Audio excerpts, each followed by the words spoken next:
আসসালামু আলাইকুম প্রিয় দর্শক, বিডি লস পয়েন্ট চ্যানেলের পক্ষ থেকে সবাইকে স্বাগত। আশা করি সবাই ভালো আছেন। আজকে যে বিষয়টি নিয়ে আলোচনা করব সেটি হলো জিরো রিটার্ন নিয়ে।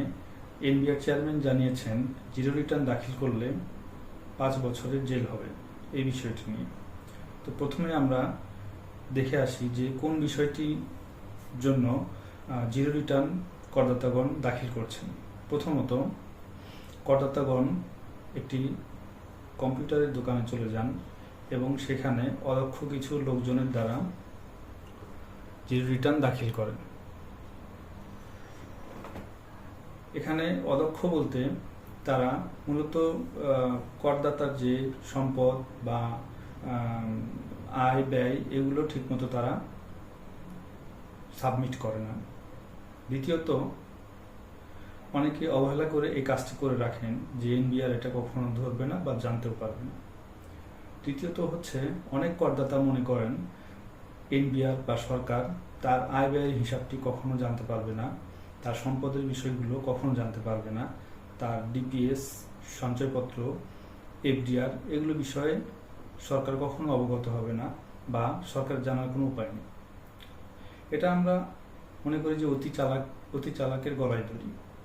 যারা নিজেকে চালাক ভেবে এই কাজটি করে রাখেন তারা অবশ্যই একটা সময় গিয়ে ধরা পড়ে যাবেন।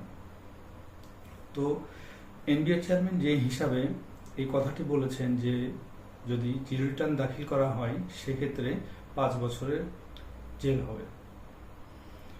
আয়কর আইন 2023-এর ধারা 312 এবং 313-তে উল্লেখ করা আছে, যদি কেউ তার সম্পদ আয় ব্যয়ের হিসাব শূন্য দেয় তাহলে সেক্ষেত্রে জেল হবে এবং অর্থদণ্ড, উভয় দণ্ডে দণ্ডিত হতে পারে। তো তাহলে আমরা যার আয় 3,50,000 টাকার নিচে আছে তাদের রিটার্ন তো ট্যাক্স এটা জিরো আসবে, তাহলে তারা কি এই রিটার্নটি জমা দিতে পারবে না? বিষয়টি হচ্ছে তারা এটি জমা দিতে পারবে।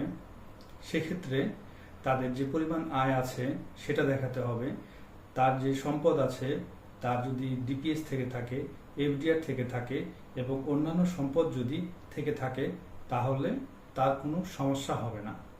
সুতরাং এই বিষয়টি নিয়ে এত বেশি ভয় পাওয়ার কিছু নাই বা এটা নিয়ে এত বিচলিত হওয়ার কিছু নাই।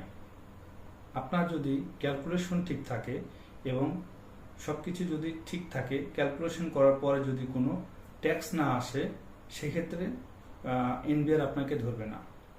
আশা করি বিষয়টি ক্লিয়ার হয়েছেন সবাই। তো সবাইকে অসংখ্য ধন্যবাদ এই ভিডিওটি দেখার জন্য। আসসালামু আলাইকুম।